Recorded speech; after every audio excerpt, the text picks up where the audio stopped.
What is up, poker players? Hope you guys are out there killing it on the tables. In today's video, we are going to be looking at this 50, 160 hand session where we ended with a 15.36 big blind per 100 win rate. That is incredibly high, but somehow we wound up losing about $52 on this session. We were winning big hands at the small tables and losing the big hands at the bigger tables, which would be the only reason how this would happen. Let's jump right into the hands and see what we can learn today.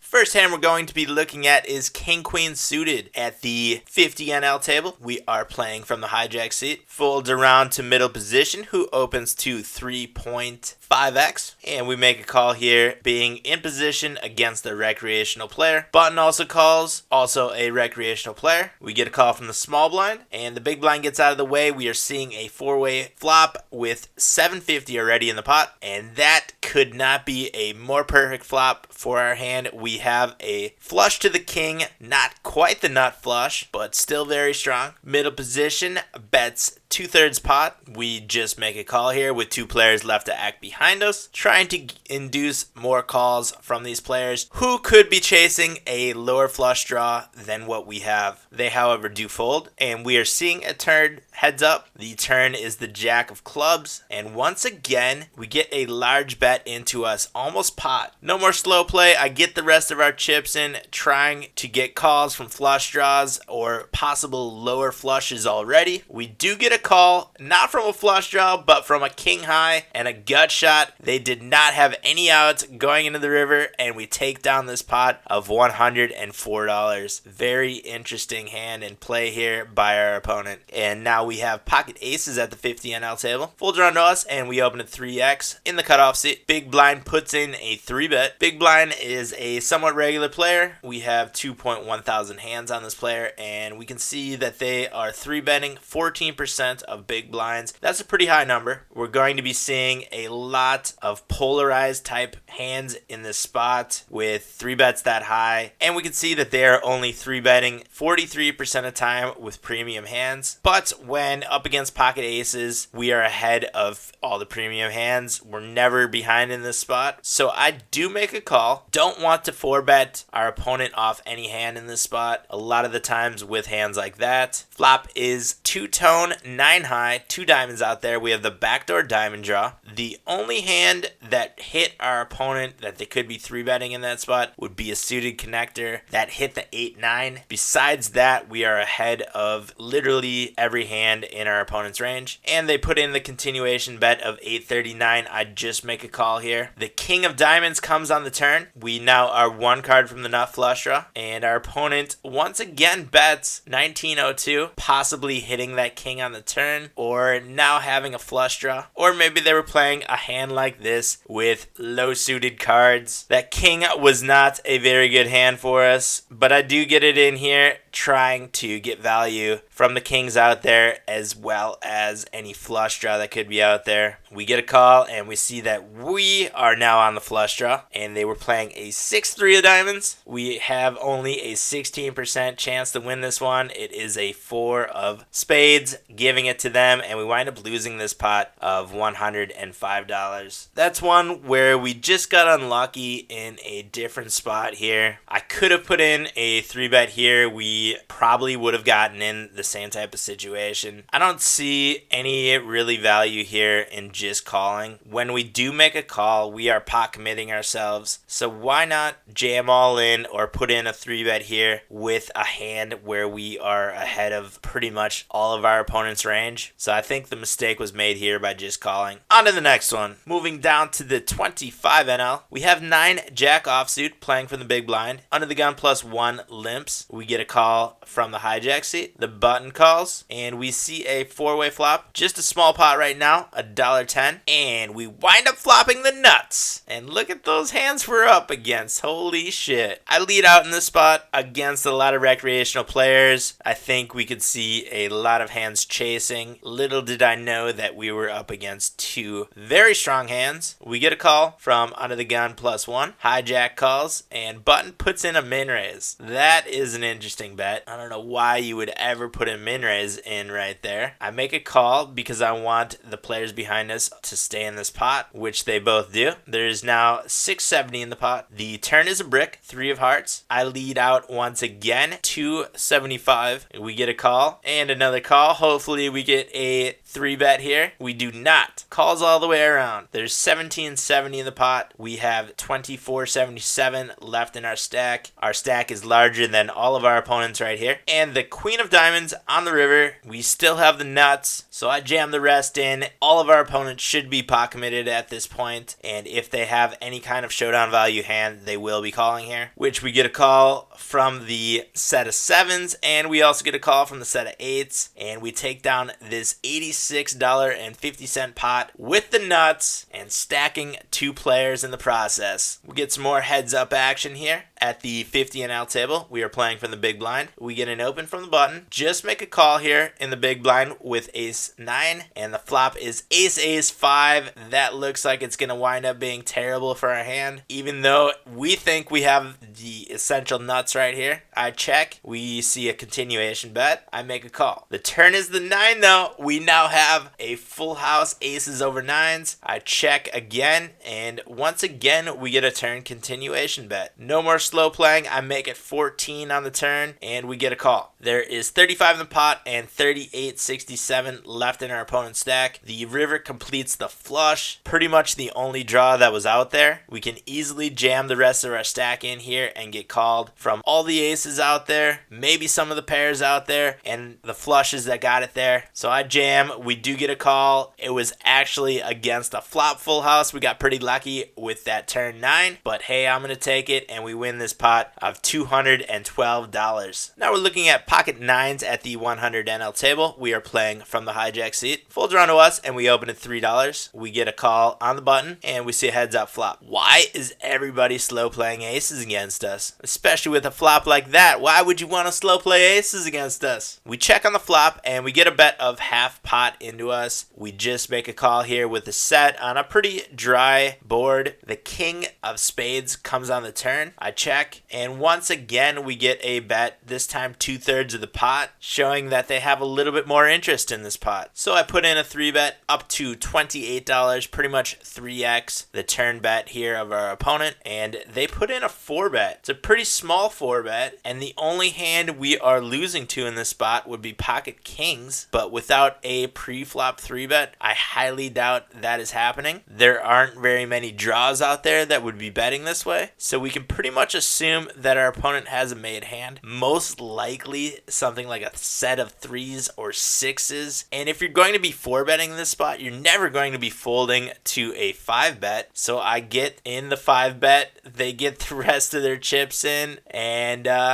we have a set of 9s against pocket aces. That was an interesting play from our opponent, and we have to avoid an ace going into the river. It's a 3. We now have a full house, and we take down this pot of about $200. And now we're looking at pocket 10s at the 100 NL table. We are on the button. We get a limp from under the gun, and we get an isolation bet from under the gun +2. Call from the cutoff. We make a call here on the button, and the under the gun player also calls. 4 of us see a flop, and we are playing in position. I like where we are right now, and we flop top set with the 10s, $17.50 in the pot. Checks around to the cutoff, who bets $12. We just make a call here, and under the gun jams all in. Would under the gun be playing a 6-7 like this, or a jack queen? Probably not. Those hands really aren't going to be in under the gun ranges, especially from a tight player. We're most likely going to see a hand like pocket jacks here, maybe pocket 7s or pocket 8s and 9s that hit a set on the flop as well. So I do make the call, and we are a favorite, 68% to win this hand right now. 5 does not improve our opponent, and the ace gives us this hand, and we take it down down with the set of 10s, winning $214. And now we're at the 200 NL table. We have Pocket Kings under the gun +1. Folds to us, and we open to 3x, $6. Button puts in a 3-bet, makes it 17 to go. Lazy Fish has a pretty wide 3-bet percentage and tends to do this with a lot of polarized type hands. So I put in a 4-bet, make it 50 to go. About 3x the 3-bet, and we do get a call. I think this bet could have been a little bit larger, but we already pot committed our opponent with a very strong hand. I am not opposed to the way this played out. And we flop top set, even better. Check the flop, and we get a check from Lazy Fish as well. 3 of clubs comes on the turn. There is a small chance we were up against an ace queen or possibly a suited connector with clubs, but clubs probably would have continuation bet that flop. So I bet 62 on the turn, and of course we get a jam here. I'm not going to be folding a set here. I make the call and see that we need the board to pair on the river. It does not, and we got pretty unlucky right there. What do you guys think about this play? Is that just one of those where we got extremely unlucky? Did we not make our 4-bet pre-flop large enough? Did we put them in a tough spot where they just got a good flop and good turn? I don't really mind the way that we played this. It's just when you're in a down streak like we are, we really think about how we play hands like this, and I think this is just one of those where we kind of got unlucky, and it seems like we're always losing hands like this in a down streak. But I want to know what you guys think. Let me know in the comments section below. Make sure you guys hit that subscribe button so you don't miss out on any of the future videos. Head down to the video description for links to all the poker products that I use. Many of them have free trials, so try them out and improve your game as well. Like this video if you learned something today or you like the content that I'm putting out there. I will be back soon with a new video, but until then, I'll see you guys out on the virtual felt. Oh yeah, by the way, next video we get to look at this $1,000 plus session. Pretty stoked about that.